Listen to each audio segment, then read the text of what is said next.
From Leif discovering Vinland to Godwin possibly being revealed as the mastermind behind the murders of Harold Harefoot and Hartha Canute. When I return, I will be a rich and powerful man. These are the things you can expect to see in Season 3 of Vikings Valhalla, plus a recap of Season 2's final episode. Set 100 years after the original Vikings series, Vikings Valhalla explores the last years of the Norse warlords up to the 1066's Battle of Stamford Bridge. After a highly anticipated wait, Season 2 of Vikings Valhalla has dropped on Netflix, and fans of all things Norse mythology are once again having their minds blown. The series was initially planned for 3 seasons, so you're guaranteed to see Season 3, and don't have to worry about whether or not it will be renewed. What does it say on your sword?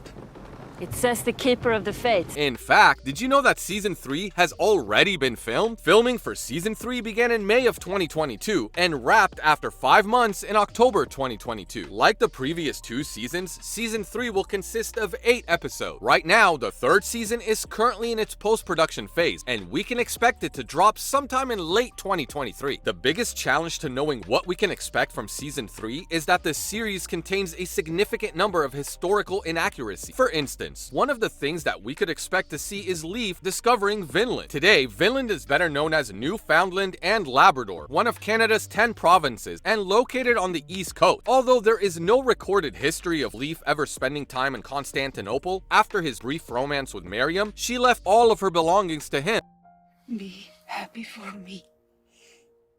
Something tells me that this is how he will fund his return to Greenland, which will ultimately take him to North America and Vinland, also known as the Land of the Wild Rapes. The only question is, will writers be able to cram this entire storyline into Season 3? Because that is a lot of material to cover. And Leif isn't the only one who's been busy trying to fund his travels. Did you know that in Season 3, we could see Harold trying to fund his way to Norway? My people call me King Finehair.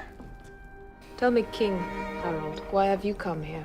And of course, by fund, I mean fighting his way across the Empire's many frontiers and seizing the spoils of war to enrich himself. I've got a feeling that in Season 3, we could see Harold join the Varangian Guard. During this period of Harold's life, he joined the elite fighting force known as the Varangian Guard. Composed of fierce and brutal warriors from Northern Europe, the Varangian Guard were the personal bodyguards of the Byzantine Emperor. And let me tell you, these guys do not mess around. The axe-wielding warriors are known for their ability to sack entire cities in a single night. Not surprisingly, Harold was one of the Guard's most famous warriors. He served the Emperor for many years and saw a ton of combat in each corner of the Empire. In exchange for his bloodthirsty effort, Harold became extremely wealthy, and he hoped to use these funds to return to Norway and claim the throne for himself. Where did Harold keep his vast fortune while he was off fighting battles, you ask? Great question. Of course, during these times, it wasn't possible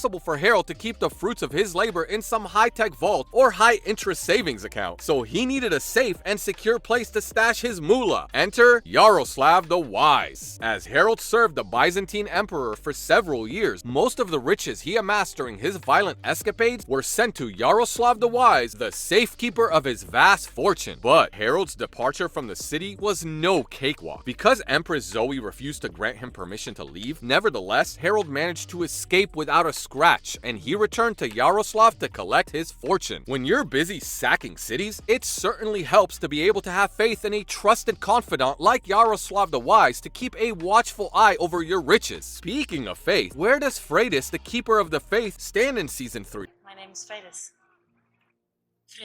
After defeating Olaf and returning to Kingsvein to Kattegat, Freydis was able to establish some degree of peace with the Christians, all while keeping the location of Jomsborg a secret, at least for now. The future of the residents of Jomsborg and Freydis remains unclear, but Freydis' son Harold is a fictional character and not one of the known sons of Harold recorded in history books. What we do know is that Freydis sailed west and joined one of the settlements located in Vinland. The saga of the Greenlanders, however, results in her being disgraced, and we see a great deal of disdain for all of her ancestors. In the epic sagas of Eric and Red, though, we're told of a violent battle with some natives, and Freydis' actions during the fight earned her a great deal of respect and admiration.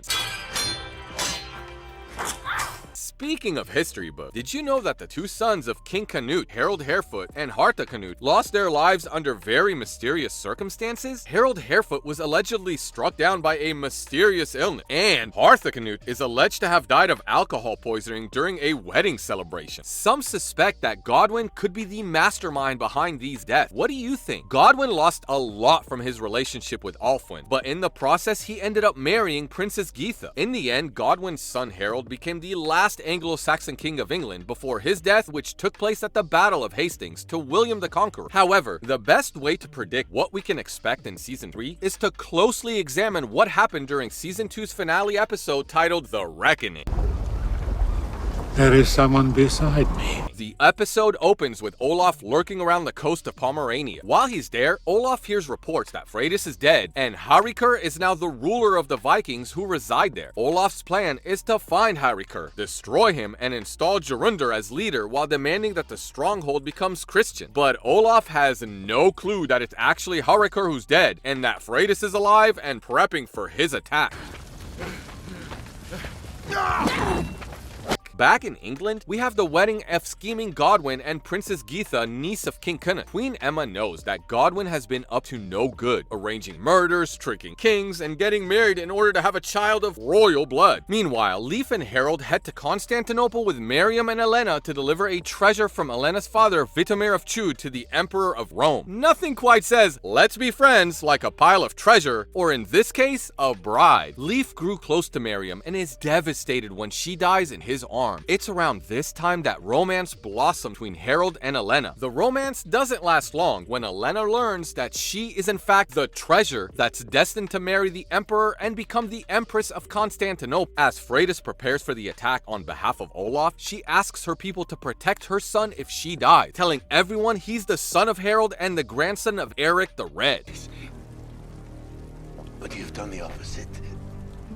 Meanwhile, Jorundr leads a team of Olaf's men to take out Jon Borg's sentry post, but he turns on them as a group of Vikings jump out to attack. Olaf's men are successfully defeated, but Jorundr is mortally wounded and dies. In the end, Olaf and Freydis do battle, and she impales him with her sword. Nasty.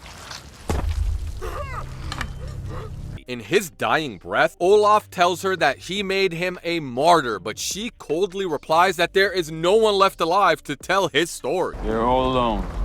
No, there is someone beside me.